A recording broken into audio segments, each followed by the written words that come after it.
Welcome to KTV Telugu. రాజకీయాల్లో అవసరాన్ని బట్టి లీడర్లు మారుతూ ఉంటారు. వారికి కావాల్సిన పార్టీ వైపు మొగ్గు చూపుతూ ఉంటారు. కూటములు, పొత్తులు, మద్దతుల విషయంలో కూడా అదే జరుగుతూ ఉంటుంది.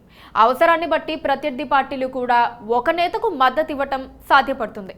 తెలుగు రాజకీయ నేతల తీరును చూసిన వాళ్ళు గల్లీలో కుస్తీ, ఢిల్లీలో మాత్రం మోదీతో దోస్తీ అని కామెంట్ చేస్తున్నారు. గత 5-6 సంవత్సరాలుగా వైరి వర్గాలు మోదీ నిర్ణయాలకు మద్దతిస్తూనే ఉన్నారు. అదేంటి, మన ప్రత్యర్థి మద్దతిస్తే మనం వ్యతిరేకించాలి కదా అని అనుకోవడం లేదు.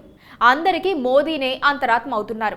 ఎన్డీఏ రెండో పాలనా కాలంలో మోదీ ప్రభుత్వం తీసుకున్న ప్రతి నిర్ణయానికి వైసీపీ అధినేత జగన్, టీడీపీ అధినేత చంద్రబాబు, గులాబీ దళపతి కేసీఆర్ మద్దతిస్తూ వచ్చారు. నిజానికి గత 5 ఏళ్లు మోదీతో ఈ 3 పార్టీలకు పొత్తు లేదు. అయినా సరే అన్ని నిర్ణయాలకు ఓకే చెబుతూ వచ్చారు.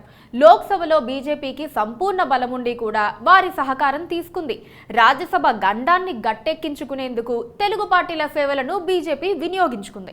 రాష్ట్రాల్లో పార్టీల మధ్య కొట్లాటలు, అరెస్టులు, కేసులు కేంద్ర ప్రభుత్వం తీసుకునే నిర్ణయాలకు ఎక్కడా అడ్డు కాకుండా చూసుకున్నారు.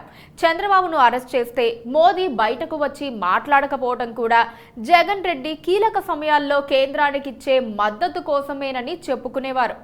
ఇప్పుడు పార్లమెంట్, అసెంబ్లీ ఎన్నికలు అయిపోయి పరిస్థితులు మారిన తర్వాత కూడా తెలుగు పార్టీ మోదీ జిందాబాద్ అంటూనే ఉన్నాయి. స్పీకర్ ఎన్నికలో ఆంధ్రప్రదేశ్ పార్టీలు ఇప్పుడు మోదీకి మద్దతిస్తున్నాయి. బీజేపీకి సొంత మెజారిటీ లేక ఎన్డీఏ భాగస్వామ్య పక్షాలపై ఆధారపడుతోన్న తరుణంలో ఎక్కడా భేషజాలకు పోకుండా చంద్రబాబు, జగన్ మోదీకి జై కొట్టారు. స్పీకర్ ఎన్నికలో బీజేపీ అభ్యర్థికి మద్దతిస్తూ అందుకు వైసీపీ చెప్పిన లాజిక్ చాలా విచిత్రంగా అనిపించింది. పార్లమెంటు ఎన్నికల్లో భారతీయ జనతా పార్టీకి ఆశించిన స్థాయిలో స్థానాలు రాలేదు. దీంతో భాగస్వామ్య పార్టీలతో కలిసి నరేంద్ర మోదీ ఎన్డీఏ కూటమి పేరుతో ప్రభుత్వాన్ని ఏర్పాటు చేశారు. ఇందులో తెలుగుదేశం, జేడీయూ, జేడీఎస్, జనసేన పార్టీలు కీలకంగా ఉన్నాయి. ఈ క్రమంలో చంద్రబాబు, నితీష్ కుమార్, కుమారస్వామి పార్టీల ఎంపీలకు మంత్రి పదవులు దక్కాయి. అయితే లోక్సభను నడిపించేందుకు స్పీకర్ కావాలి. టీడీపీకి స్పీకర్ పదవి ఇద్దామనుకుంటే తాము సుముఖంగా లేమని చంద్రబాబు ప్రకటించారు. దాంతో బీజేపీనే స్పీకర్ పదవి తీసుకుంది. అయితే పోటీ అనివార్యమైంది.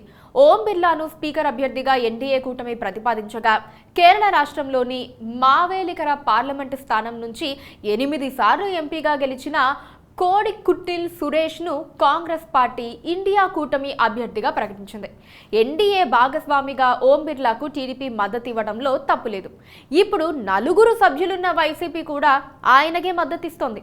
అలా ఎందుకు మద్దతిస్తున్నారంటే టీడీపీకి వ్యతిరేకంగా అలాంటి చర్యలకు దిగామని వైసీపీ నేత వైవి సుబ్బారెడ్డి చెబుతున్నారు. టీడీపీ లోపాయకారిగా కాంగ్రెస్తో చేతులు కలిపిందని, అందుకే తాము బీజేపీకి మద్దతిస్తున్నామని ఆయన చెప్పుకొచ్చారు. పైగా ఏపీకి ప్రత్యేక హోదా విషయంలో బీజేపీ నుంచి స్పష్టమైన హామీ వచ్చినందునే స్పీకర్ ఎన్నికలో మద్దతిస్తున్నామని వైసీపీ అంటోంది. అయితే కేసుల భయంతో జగన్ను సిబిఐ తరుముకొస్తోందని తెలిసి ముందు జాగ్రత్త చర్యగా మోదీని మంచి చేసుకుంటున్నారని ప్రచారం జరుగుతోంది. కీలక సమయాల్లో మోదీ తనను కాపాడుతారన్న నమ్మకం జగన్ రెడ్డికి ఉందని చెబుతున్నారు. రాజకీయాలలో అవసరాలు మాత్రమే ఉంటాయి. వాటికి అనుగుణంగానే నాయకుల అడుగులు ఉంటాయి.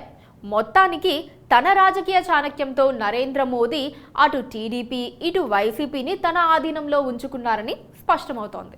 Please do subscribe to Please do subscribe to Please do subscribe to Please do subscribe to Please do subscribe to Please do subscribe to KTV Telugu. KTV Telugu. KTV Telugu. KTV Telugu. KTV Telugu. KTV Telugu. Please do subscribe to KTV Telugu.